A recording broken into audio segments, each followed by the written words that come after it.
చాలా సంతోషం. అయితే రండి మనము ఎఫ్ఎస్సీలకు రాసిన పత్రిక 1వ అధ్యాయము ఆరాధన వర్తమానంలోకి వెళ్దాం. ఎఫ్ఎస్సీలకు రాసిన పత్రిక 1వ అధ్యాయము 6వ వచనం.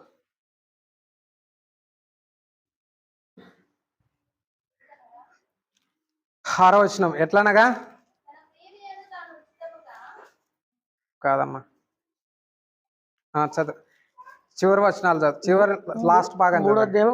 మనము తన ఎదుట పరిశుద్ధులమును నిర్దోషులమునై ఉండవలనని జగత్తు పునాది వేయబడక మునుపే ప్రేమ చేత ఆయన ఎవరిలో ఏర్పాటు చేసుకున్నాడు?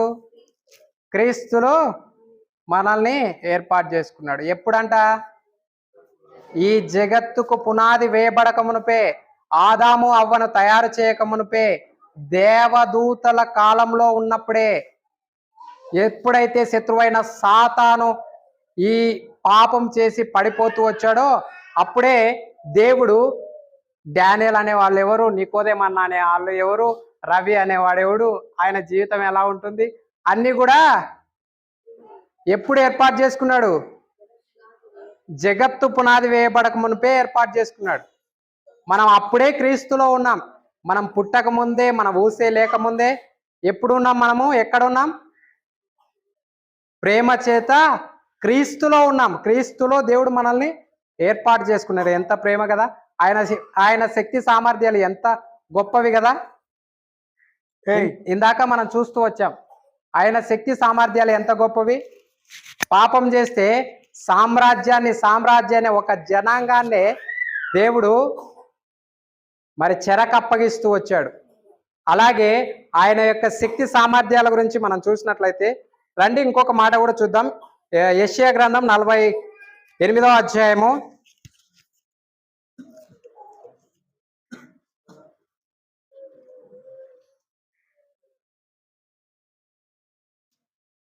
48. చాలా మంది యేసుక్రీస్తు ప్రభువారు పాత నిబంధనలో లేరు లేరు లేరు అని అంటుంటారు. వారికి అందరికీ ఇదొక్క మాటనే వారికి సమాధానం చెప్తుంది. ఈ యెషయా గ్రంథం 48వ అధ్యాయం మాట్లాడుతుందంట. ఎవరు మాట్లాడుతూ ఉన్నారు అని అంటే యేసుక్రీస్తు ప్రభువారే మాట్లాడుతున్నారు. చదవండి. ఒక్క నిమిషం. 12వ వచనం నుండి చదవండి. యాకోబు నేను పిలిచిన ఇజ్రాయేలు నాకు చెవి యొగ్గి వినుము. నేనే ఆయనను నేనే మొదటివాడను కడపటివాడను. ఎవరంట ఆయన? మొదటివాడు కడపటివాడంట. తర్వాత చదవండి. నా హస్తము భూమి పునాది వేసెను, నా కుడి చెయ్యి ఆకాశ వైశాల్యమును వ్యాపింపజేసెను. నేను వాటిని పిలువగా ఒకటి తప్పకుండా అవన్నీ నిలుచును. చాలమ్మా. చూడండి 16వ వచనాన్ని కూడా చదువుతాను, ఒకసారి వినండి. ఆది నుండి నేను రహస్యంగా మాట్లాడిన వాడని కాను, ఆది పుట్టిన కాలం మొదలుకొని నేను అక్కడ ఉన్నవాడను. ఇప్పుడు ఇక్కడ చూడండి ఎవరు మాట్లాడుతూ ఉన్నాడు?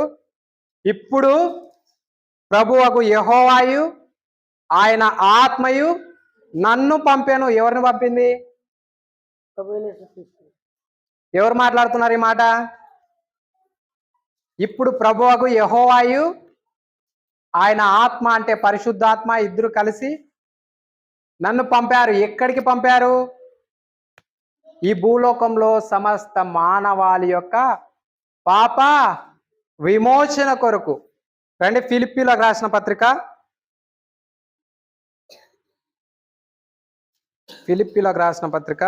2వ అధ్యాయము 6వ వచనం.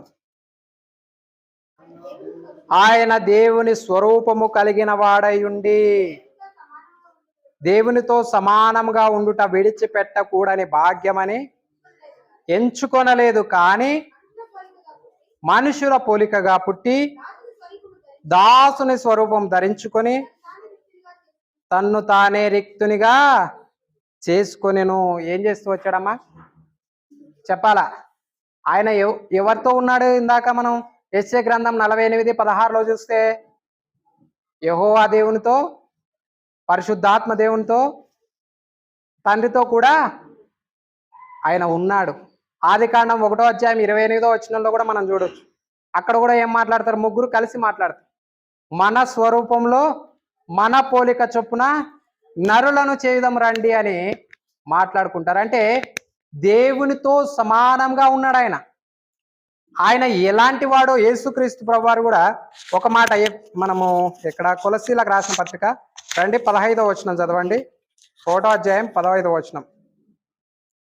ఇవన్నీ చాలా ఆయన అదృశ్య దేవుని స్వరూపివై సర్వ సృష్టికి ఆది సంభూతుడు అయి ఉన్నాడు. చాలా ఏంటంటే ఆయన అదృశ్య దేవుని స్వరూపం, ఆ యెహోవా దేవుని యొక్క స్వరూపం దేవుడు. అల్లరి చేయకండి. ఆయన ఎవరంట? జోసఫ్. నాయనా జోసఫ్, యోసేపు ఆయన ఎవరు? యోసేపు చెప్పాలా చెప్పాలా చెప్పాలా చెప్పు. అదృశ్య దేవుని అంటే యెహోవా దేవుణ్ణి మనము చూడలేం. ఆయన ఒక రూపాన్ని ధరించాడు. యెహోవా దేవుడు ఒక దృశ్య రూపాన్ని ధరించాడు. అంటే ఒక శరీరాన్ని, ఒక దృశ్య రూపాన్ని ధరించిన వాడే యేసుక్రీస్తు ప్రభువారు. అదృశ్య దేవుని స్వరూపం ఎవరు అని అంటే యేసుక్రీస్తు ప్రభువారు. అలాంటి యేసుక్రీస్తు ప్రభువారు ఎవరి కోసం వచ్చాడు? మన పాపముల ప్రాయశ్చిత్తం చేయడానికి ఈ భూలోకానికి వచ్చాడు. ఆయన యొక్క శక్తి సామర్థ్యాలు చూస్తూ వచ్చాం కదా. ఆయన ఎలాంటి వాడు అని అంటే ఎంతో గొప్ప శక్తి సామర్థ్యాలు. దేవుని యొక్క మరి ఇక్కడ మనం చూసినట్లయితే అదృశ్య దేవుని యొక్క స్వరూపం ఆయన. ఆయనతో సమానుడు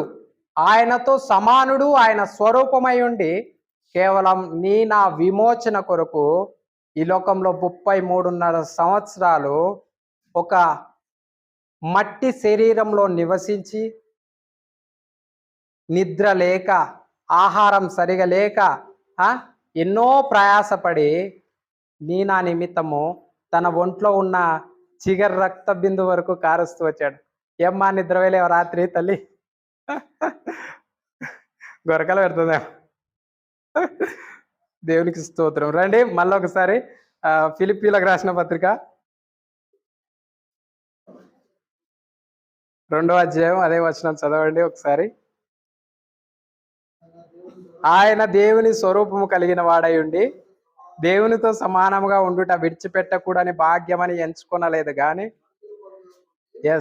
దేవునితో సమానుడై ఉండి ఆయన స్వరూపమై ఉండి మనుషుల పోలికగా పుట్టి దాసుని స్వరూపం ధరించాడంట మన కొరకు. తన్ను తానే రిక్తునిగా చేసుకున్నాడు. ఆయన మరి ధవలవర్ణుడు, రత్నవర్ణుడు కదా. ఆ బంగారు వీధుల్లో తిరగాల్సిన ఆయన మన ఆరాధన అవసరం అంటారా దేవునికి? యేసుక్రీస్తుకి మన ఆరాధన లేకపోతే ఇంకొకరి ఆరాధన లేదా? కోట్ల కొలది దేవదూతలు ఉన్నారు ఆయన ఆరాధన చేయడానికి. నా ఆరాధన అవసరం ఆయనకి? నా ఆరాధన కోసం ఆయన ఆ రిక్తునిగా చేసుకుని దరిద్రంగా చేసుకుని మరి ఆ యొక్క శరీర రక్త మాంసాల్లో పాలివాడై శిలువలో చచ్చిపోయాల్సిన అవసరం ఏంటి చెప్పండి? అవసరం ఉందంటారా? లేదు కదా. ఆయనకు ఆల్రెడీ ఆరాధన ఉంది. కానీ నిన్ను నన్ను ప్రేమించి నన్ను రక్షించడానికి ఆ నిత్య నరకాగ్నిలో మన ఆత్మ నశించిపోకుండా యుగ యుగాలు మన ఆత్మ నిత్య నరకాగ్నిలో నరక యాతన అనుభవించుకోకుండా కేవలం నన్ను ప్రేమించి ఆయన రిక్తునిగా ఈ భూలోకానికి వస్తూ వచ్చాడు. చూడండి ఒకసారి 2వ కొరింథీలకు రాసిన పత్రిక 8వ అధ్యాయము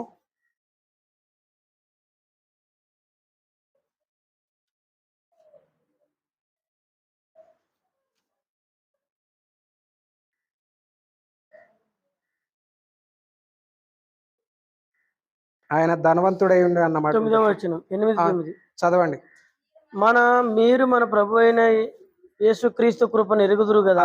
మీరు మన ప్రభు అయిన యేసుక్రీస్తు కృపను ఎరుగుదురు కదా. ఆయన ధనవంతుడై ఉండి ఆయన ఎలాంటి వాడంట? ధనవంతునికి దరిద్రంగా జీవించాల్సిన అవసరం ఏంటి? మీరు తన దారిద్ర్యత వలన ధనవంతులు కావాలేనని. ధనవంతులు అంటే ఈ లోకంలో ధనవంతులు కాదు.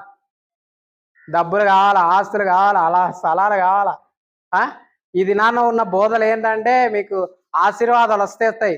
ఆశీర్వాదాలు ఎవరికి కావాలండి? ఈరోజు ఆశీర్వాదం వస్తుంది, ఈరోజు ధనధాన్యాలు వస్తాయి, ఈరోజు ఏదైనా అనారోగ్యంతో వస్తాము, ఇంకొక అనారోగ్యం రాదా?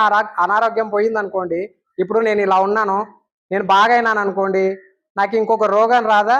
లేకపోతే మరణం రాదా? ఈ శరీరం అశాశ్వతమైంది. మనకు కావాల్సింది ఏంటి? నిత్య రాజ్యంలో నిత్య సంతోషం కావాలా, అవునా కదా? దాని కొరకే దేవుడు అందులో మనల్ని నిత్య సంతోషాన్ని అనుభవించే వారంగా చేయాలని చెప్పి ఆయన ధనవంతుడై ఉండి మనము తన దారిద్ర్యం వలన ధనవంతులు కావాలనని మన నిమిత్తం ఏమవుతూ వచ్చాడు? ఆయన దరిద్రుడవుతూ వచ్చాడు. కాబట్టి దయచేసి ఆలోచించండి దేవుని సంగమా. ఆయన అసలు ఒక్కసారి ఆలోచించండి, ఆయన శక్తి సామర్థ్యాల గురించి ఆలోచించండి. ఆయన ఎలాంటి వాడు అనంటే భూమి ఆకాశములను కేవలం మాట చేత కలగజేసినటువంటి వాడు. ఒక ఆజ్ఞ, ఒక మాట అలా పలకగానే భూమి ఆకాశాలు సృష్టించబడుతూ వచ్చాయి. నిన్ను నన్ను రక్షించడం ఆయనకు పెద్ద గొప్పేం కాదు. కానీ నా పాప విమోచన కొరకు ఆయన క్రయదానాన్ని చెల్లిస్తూ వచ్చాడు. ఒక్కసారి మన స్వభావం ఎలా ఉంటుంది? ఆయన మన కొరకు ఇంతగా అంత ధనవంతుడై ఉండి, అంత శక్తి కలిగిన దేవుడై ఉండి, ఒక మాట చేత సమస్తాన్ని నిర్మించిన దేవుడై ఉండి మన కొరకు ఇంత చేస్తే మనం ఏం చేస్తా ఉన్నాం? ఆయన కోసం కేవలం చిన్న కృతజ్ఞత చెల్లిస్తున్నామా? దేవుని వాక్యం చదవడానికి సరైన టైం ఇవ్వం మనం. దేవుని వాక్యం చదవడానికి సరైన టైం ఇస్తున్నామా మనం? నేను నా జీవితంలో ఇలాగైన తర్వాత నేర్చుకున్న విషయం ఏంటి అని అంటే, ఈ లోకంలో మనం ఎంత సంపాదించుకున్నా ఏం చేసినా అదంతా ఒక దినాన ఖచ్చితంగా విడిచిపెట్టి వెళ్ళిపోవాల్సిందే. కానీ దేవుడు మన కొరకు చేసిన దానికి మనం దేవునికి కొంతైనా కృతజ్ఞత కలిగి ఉన్నామా లేదా అన్నది ఒక్కసారి ఆలోచించాలి. బైబిల్లో నేను వాస్తవంగా చెప్తూ ఉన్నాను, ఒక్కసారి బైబిల్ మొదలు పెట్టినానంటే దాదాపు ఒక ఆదికాండం ఒక గ్రంథం మొత్తం ఒకేసారి చదివేస్తాను. 50 అధ్యాయాలు, 70 అధ్యాయాలు అలాగా. అంటే దేవుని వాక్యాన్ని చదివి దేవునికి ఎంత సమయం ఇస్తున్నాం? మన కొరకు దేవుడు తన ప్రాణాన్నే ఇచ్చాడు. మనం దేవుని కొరకు ఎంత సమయాన్ని కేటాయిస్తున్నాం? ఒక్కసారి ఆలోచించండి, మిమ్మల్ని మీరు పరీక్షించుకోండి. దేవుని కొరకు మనం ఎంత సమయాన్ని కేటాయిస్తున్నాం? కృతజ్ఞత కలిగి ఉన్నామా? మన కొరకు ఆయన అంత చేశాడు, మనం దేవునికి కనీసం కృతజ్ఞత చెల్లిస్తున్నామా? లేదు, అవునా? నాకు చాలామంది ఫోన్లు చేస్తూ ఉంటారు.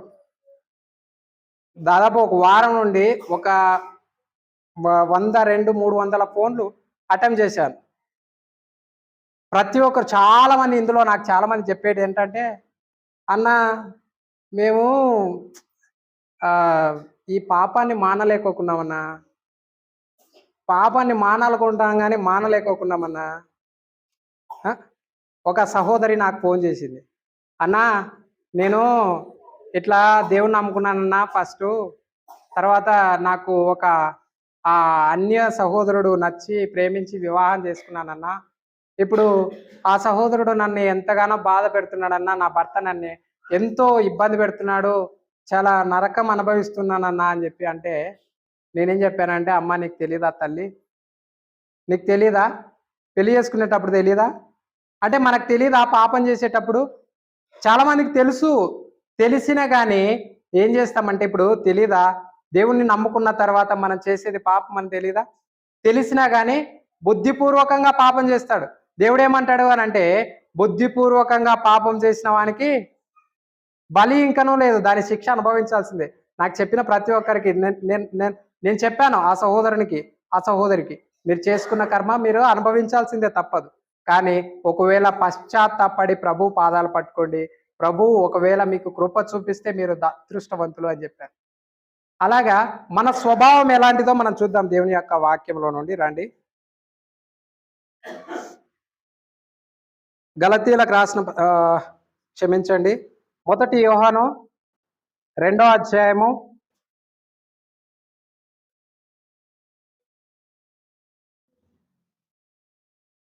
1 యోహాను 2వ అధ్యాయం 15-16 వచనాలు. ఈ లోకమునైనను లోకంలో ఉన్న వాటినైనను ప్రేమింపకుడి. ఎవడైనను లోకమును ప్రేమించిన ఎడల తండ్రి ప్రేమ వానిలో ఉండదు. మనం లోకాన్ని ప్రేమిస్తాం, ఇటు పెడతామా? లోకాన్ని ప్రేమిస్తుంటాం కదా. దేవుడు మన కొరకు తన అధికారాన్ని, తనకున్న ఆ యొక్క శక్తి సామర్థ్యాలను పక్కన పెట్టి మన కొరకు రిక్తునిగా, దీనునిగా వచ్చి మన కొరకు కలవరి శిలువలో మరణించి తిరిగి లేస్తూ వచ్చాడే.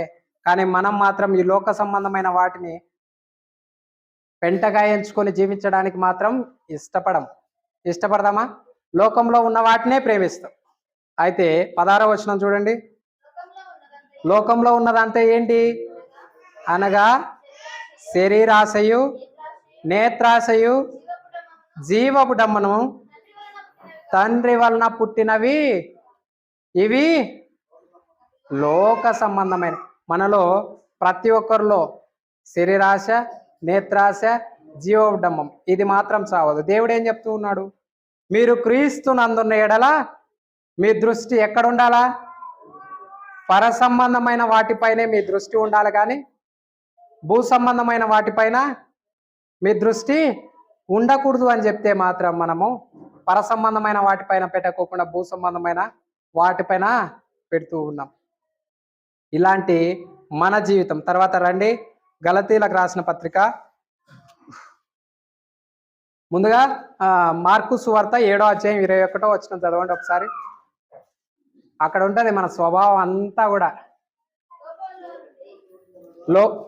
లోపల్లో నుండి అనగా మనుషుల హృదయంలో నుండి దురాలోచనలను, జారత్వములను, దొంగతనములను, నరహత్యలను, వ్యభిచారములను, లోభములను, చెడుతనములను, కృత్రిమమును, కామ వికారమును, మత్సరమును, దేవన దూషయు, అహంభావమును, అవివేకమును వచ్చును. మన జీవితం ఈ చెడువన్నీ లోపలలో నుండి బయలు వెళ్ళి మనిషిని అపవిత్ర పరచును. మనలో ఉన్నదేంటి? ఇలాంటి స్వభావం మనలో ఉంది. దేవుని స్వభావం ఏంటి? మన స్వభావం ఏంటి? దేవుడు మన కోసం ఎంత క్రయధనం చెల్లించాడు. ఆయన అనుకుంటే నోటి మాట చేత సమస్తం వస్తాయి, కానీ నా కొరకు ఆ కలవరి శిలలో వేలాడుతూ వచ్చాడు. ఆయన అనుకుంటే ఏదైనా చేయగలిగిన దేవుడు. ఒక పాట ఉంది నడవ, అదే ఒక పాట బాగా, ఏమైనా చేయగలవు కథ మొత్తం మార్చగలవు, నీ నామముకే మహిమంతా తెచ్చుకొందువు. అంటే ఆయన ఏమైనా చేయగలడు. అలాంటి దేవుడు కేవలం ఇలాంటి హృదయాన్ని, ఇలాంటి పాప రోత జీవితం కలిగిన మన కొరకు ఆయన కల్వరి శిలువలో మరణించి తిరిగి లేవడం జరుగుతూ వచ్చింది. మన స్వభావం ఎంతో ఘోరమైంది, మన జీవితం ఎంతో ఘోరమైంది.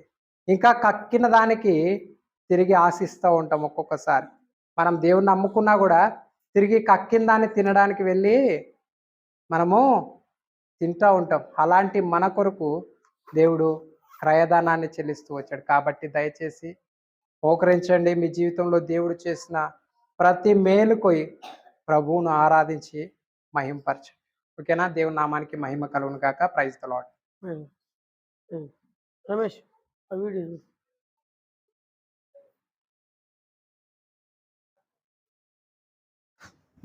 దయచేసి దానియల్ని అక్కడ లాస్ట్లో కూర్చోబెట్టండి.